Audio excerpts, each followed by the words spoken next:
urgent or top priority. And then identifying those people that do actually have a problem and actually, do need to sell. And that's just where the questioning. I mean, if you think about it, like if you guys think about like what are the last 3 contracts you've gotten? What was the difference in those conversations versus ones that you haven't? Were you asking better questions? Were you more present in the conversation? Were you more confident? Were you, just quicker to execute? Like, think about that, Yeah. What problem did you solve for those people? Yeah, I think is the big thing is remembering, like I said before, you even get into the calls, why you're doing this. Get your reasoning and purpose. Like you said earlier, like what's your purpose? You're here to help, not you're here to get contracts, but you're not here to get contracts. You're here to help people. Yeah. If you can put your mind to that, then you're not gonna be so focused here on the contract. Your vision and your ears are gonna be able to focus on what they're actually telling you. Then you're gonna hear, I gotta do this. There's something else. Well, besides that, like what would be the other reason? And then once you feel that, I think every time I've gotten the contracts, or even like these follow-ups I was doing yesterday, and getting closer and closer and closer, it's because I'm asking those right questions. But how am I doing it? When I made the first call, it was, hey, let's just get this deal done. Let's just blah blah blah blah blah, and it's like there's no substance to it. Yeah. Now when I call back, it's like, hey, look, I know our first conversation didn't blah blah blah, but hey, what can we do? I started asking more questions and less selling. Yeah, it's crazy. Well, it's all about the contract in your mind. It's easy to get impatient, frustrated, and that's when you can blow. Yeah, and then you start throwing, like I say, you throw up on their feet about all the things that you can do. Yeah, or you snap or whatever. Yeah, and then you have to realize it's not about you; it's about them. Yeah, it becomes an elevator pitch that they didn't ask for. And they don't internalize that; it goes in one ear out the other. Yeah. But if you could take a different approach and start like a consultative approach, attacking problems, you start attacking their insecurities, their worries, their concerns, and you overcome them. Like an objection is just a validation that they want to be sold. It's just their fear comes out. Okay, objection 1, solve it. Does that make sense to you? Like validate it. You get the objection. You mirror it. I understand your concern. Here's what I've done in the past. This is something that comes up all the time. And this is how we solved it. Does that make sense to you? And then yes. So now like they've internalized it. They've agreed that it solves their problem. And then now what's the next objection? You want people to object. Like that means you're moving closer to the sale. Yeah. When objection is not a no. An objection is I'm scared. I don't understand yet. Like comfort me. You're the expert. So comfort me. And if they need comfort, they are in a position where they most likely already need help. Well, even like the apartments we're doing in Hanford, he was at $850,000. Like you just told me to tweak a question, ask this certain question, and say this. I literally did that this morning, and then I did that. He still didn't feel bad. I said, well, what's your real reason you need $820,000? Well, then. Boom! Literally, that's the only question I had to ask, and he came down to $770,000. He came down to almost what? Well, think about it. If you're in his shoes, and some guy calls you, like, of course you're gonna pad your number. Yeah. Like, who says, "Oh, take advantage of me right now"? Like, I'm gonna give you my lowest number that I'll take right off the bat. Yeah, very rarely. Yeah. I mean, unless they're like super motivated, like they just need their problem solved ASAP. Like, I'll take 50. Right now. Okay. That was like the Washington deal we did. Literally, he's like, "I'll take 50." I'm like, "All right, contract, here it is." Yeah, and that'll happen. But most people are going to play that. But that's very rare. Yeah. But I think that's the thing, though, is just asking that right question. And then I went into this conversation today with, how can I what? Where are you coming from? Yeah, like let me just figure this out. Let me figure out your problem, because yesterday I was going in as with just numbers. Okay, what's the rents? What are these? What are this? And I was just trying to answer the number questions. I wasn't asking his questions. And then once I hit that, it's like, I think I really built that. You could see his tone of voice change. Everything started changing. So what was his real reason for? He's put a lot of money into the property. He's been there. He's owned it for 13 years. He bought it for $700. So he's like, I want to make something off of this deal, Yeah. And so it's just. Sounds like he's not making anything. Yeah, probably not. But it's something. And he's gonna pay off the 2 loans. So he has 3 loans he wants to pay off with that money. On that property, or I think other properties. And so he's over leveraged. Pretty much. I think. Yeah. So he's feeling the heat. I mean, And so if you were to sell it for less, then he'd still owe money and not have an income or something like that. So it's just like there's a lot that now that he didn't tell me.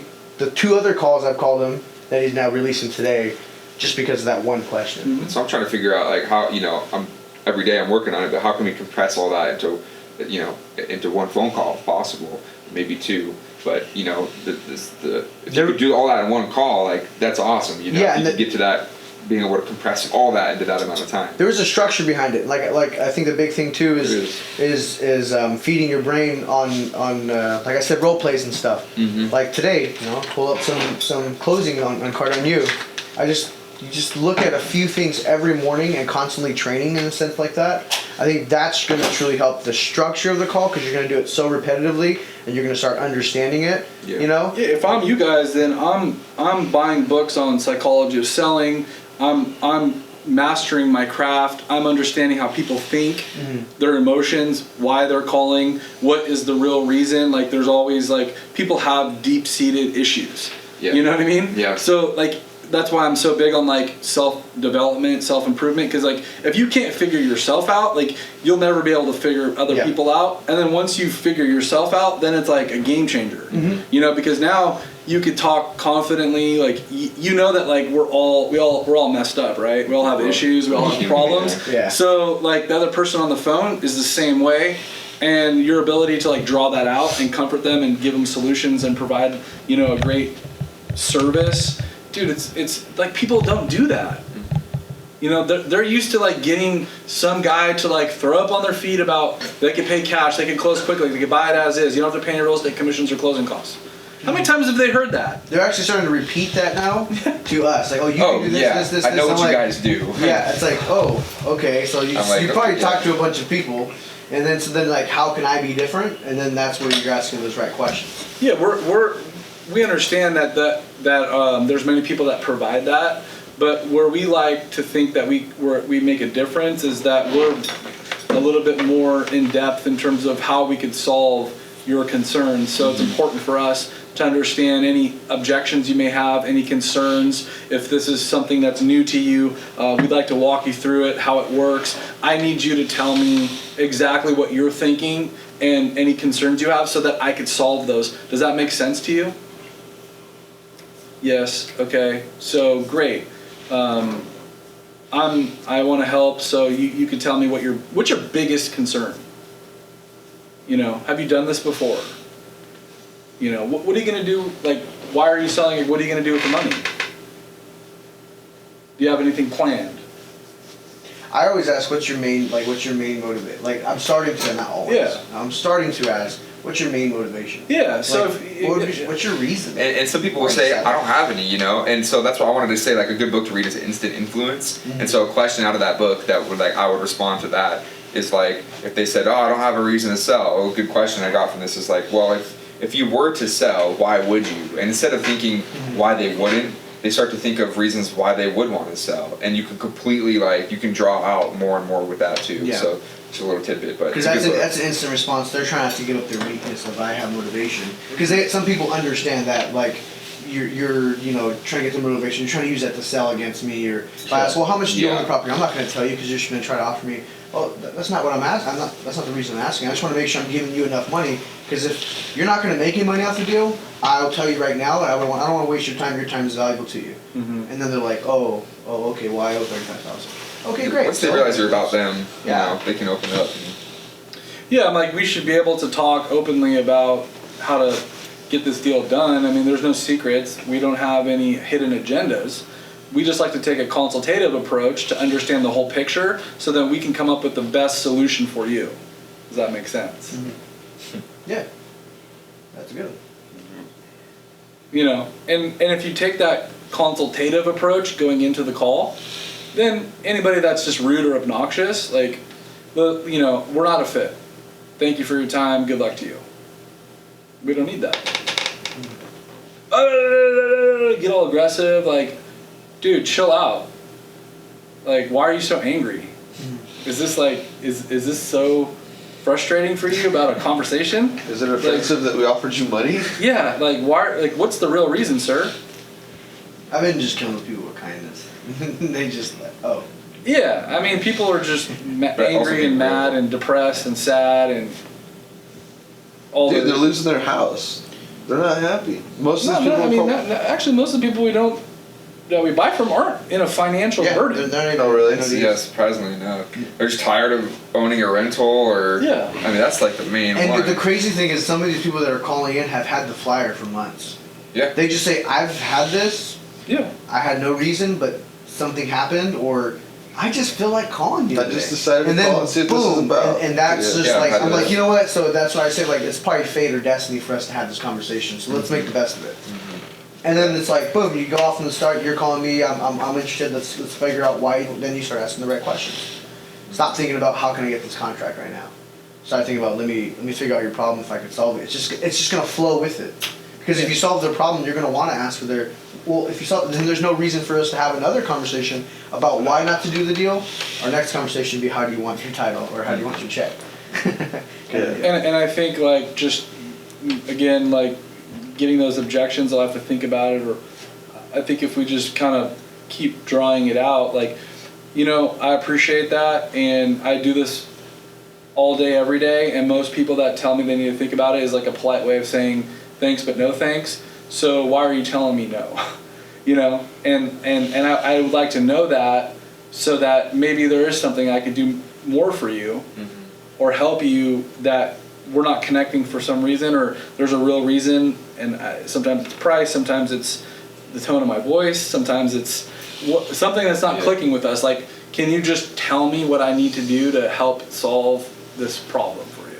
Because the sooner you can get to know, the sooner you can go, okay, well, I get it, okay, so we're here now, so then where do we need to be, you know? So sometimes, like, it's good to get to know sooner than later, you know? Rather than after all the energy's been put into it and it's the end. You think they're going to sign and then you're getting hit with no. I'd rather have no in the beginning and then, okay, where do we need to be then? What is it? And I hear you like a lot, Chase, like price anchoring, I think is what you call it. So you give them like a range, like I could be like 80 or 90, right? Like that's how come you just sometimes. don't say I could pay 80? That's what I've been doing since like our last talk. I've been saying I could pay this much. They only hear the higher number. I literally say with the limited information I have, which is quote unquote what you said, I could pay this amount. Yeah, and just be confident in that. Yeah, and then I usually get no. I'm like, okay, I respect that. So what do you need? Where do we need to be? Yeah, and that's what I've changed too lately is starting to say, you know, well, right now, from what you've told me, I can guarantee you this much. And I think that's been more like he's in. They say, oh no, that's way too low. Okay, well if I'm starting too low, where do I have to be for us even to Keep start, talking. Yeah, to keep like. Yeah, you're So asking then- me to throw out a number on a Well, my next property question I haven't seen. is usually like, okay, so if 12,000, you know, over your mortgage is not enough, what is a number that you would sign today? And I also think wait. you guys have to like kind of look a little bit deeper into it in terms of like what are the 2 or 3 houses around there selling for, right? And like take the lowest comp. Sir, this house 2 streets over just sold for 115 and it's 300 square feet bigger than your house. Mm-hmm. You understand that if you put this on the market, it needs to go get appraised by a third-party bank. Mm-hmm. The bank is not going to lend money on a property that's not, you know, gonna value. You're wasting your time. Like, let's look at facts. Mm-hmm. Like, let's stop talking about wishes and like, let's talk about facts. And that's why pulling it up while I'm on the phone with them has been really good. I think is just making sure that you know, and you're not just throwing numbers out there. Well, homes in that area. No, you're looking at it. You're saying this home sold on this date for this price. Yeah, I'll be happy to send it to you. As an investor, as a bank, as anyone, they're going to use this home for your home sale because it sold. Oh, and by the way, you know, you make sure you have a home inspection and a termite clearance and a roof cert, and make sure that the appraiser is not having a bad day and cut the value by 10 grand. Because yes, it is based on one person's opinion, but that's what the bank will go off of, not mine or yours. Unfortunately, the bank is going to take the appraiser's appraisal amount, and that's what they're going to lend. Yeah. So you could go all the way down the road and thinking you've got a buyer for the price that you want, and the appraisal gets cut, and they're going to come back to you with repair requests and a clearance for a termite and make sure the roof is sound and anything else that they don't particularly like. Not to mention the house that sold for 115 has a new kitchen and it has new windows and it has a brand new AC unit, and I don't see that on this house. Yeah, you just gotta hit them with reality, and like, okay, like let's talk reality, you know. No more hypotheticals. This is, they still want to be real, then they're probably not, you know, yeah. they're not real. Then they're not someone worth spending your time. Maybe a follow up, but you know, that's when you'll really know. Is when you Oh, start I'm going gonna like that. I'm gonna go and I'm gonna do the work myself. Oh, really? How many houses have you done? You know. Oh, I didn't know Yeah. you were a general contractor. Yeah. Do you know what the construction cost is? Do you know what the cost of material is right now? Do you have relationships with contractors? Do you know that they're gonna come in and give you a crazy bid? That's what I want. It would be like a sheet of all the shit you gotta go through when you list a house. I understand most of it, but like what you just said about the bank having to, you know, like. Okay, so let's talk about that. Appraisals can kill a deal. That would slip my mind. You got to deal with an unrealistic real estate agent that is only worried about their commission. Right. So they're going to tell you any price in the world that you like just to get the listing agreement. And then they're going to hit you 90 days later and say, sorry, the market's not bearing this price. We have to do a price reduction. That's challenge A. Challenge B is now you've got to open your house and your family and your kids and be inconvenienced for strangers to be walking through your house with no idea if they even have the ability to get a loan. Even if they're really in the market to buy your house, they just want to walk through your house to check out your shit. You know? The second thing now is, okay, let's pretend that, you know, the average days on market to find a buyer is 45 days. So now you have holding costs. So it's costing you money every day you own your house. But right now the average time span to find a buyer is 45 days to get a buyer in contract. Then it's an average of another 45 to 60 days to close. So you're a good 2 to 3 months in the ideal world to closing. Before your repairs, and you still have to do your repairs. Yeah, so I'm just saying here's the contract timelines. Now, we know that you're not dealing with a cash buyer, so now you're at a mercy of a third party. You're at mercy of a lender and an appraiser. The lender hires the appraiser. Guess who favors the lender? The appraiser. The appraiser. Because the lender is already telling the appraiser, err on the side of conservatism. Like, we don't want to over lend on this property. And not only do the appraiser submit a report, the lender sends it to their appraisal review department internally to make sure that the appraiser is not crazy. So they hire an appraiser to give an opinion of value, they do the appraisal, and then they take that report and go internal to the lender review. That's when they start cutting values. Because they know, they have statistics, they know like, okay, like this neighborhood's trending back, like we're gonna cut the value. So let's say all that happens and you actually get the appraised value. Well, the lender has lender required repairs. So if it's not up to code or standards, the lender is going to say, Mr. Seller, you need to fix these items before we close escrow. That's the lender. The other one is the buyer. So if the buyer is asking for, you know, termite clearance, a roof clearance, a home inspection report, you're dealing with people that are not sophisticated. So anything that freaks them out, they're calling it out. You know, because they don't understand what repairs really entail. Like you tell something, oh, you don't have, what do you call it? You don't have, updated electrical in the house. Oh my God, like that could be 20 grand. Like, no, I mean, you know, or you don't have a GFI in these locations. Oh my God, like they freak out. Like, oh, it's crazy. Like, oh, we have to rewire a GFI. Like, it's like a $60 fix. You know? Oh, the floor's sagging in the bathroom. Dude, okay, like that could be like in their mind tens of thousands of dollars. Oh my, the subfloor is sunk. The foundation is rotten. Like all these crazy things that like in their mind thinks it's like a huge deal. For us, it's like, dude, I could fix the subfloor for like $600. You know? But people, they're not experienced with that. So they think a good deal is, you know, oh, I have a contractor coming in and I'm gonna spend $25,000 on a kitchen remodel. Huh? What? Yeah, that type of Like, stuff. what about that one lady who, like, we were trying to get that one deal? She spent like how much? $6,000 or $7,000 on a It was bathroom. terrible. On her bathroom? On a restroom. And there was like no difference from before and after. Yeah, it Oh, wow. was very minimal. Like, Oh, ripped off. I thought, yeah. Like, I, if we told, could do- I told her not to do that to save her the money. And we that could would've do made our like a deal work. sick bathroom for $7,000 to $8,000. Yeah. Yeah. New bathtub, new toilet, new flooring, new vanity, new sink, everything. Custom tile. I could do like a custom tile shower for $800. I'll call you when I remodel my house. Yeah. You tried telling her and she. Yeah, I said, don't do this repair, because we're going to come to terms, and you can save your money, save your time, and let us do it. She did it. And she did it anyways. Did she sell that house, by the way? No, that's the one she's in contract to just let me know that there's not a clean title, there's potentially a second, but they're trying to get it removed because it's not supposed to be there. Yeah.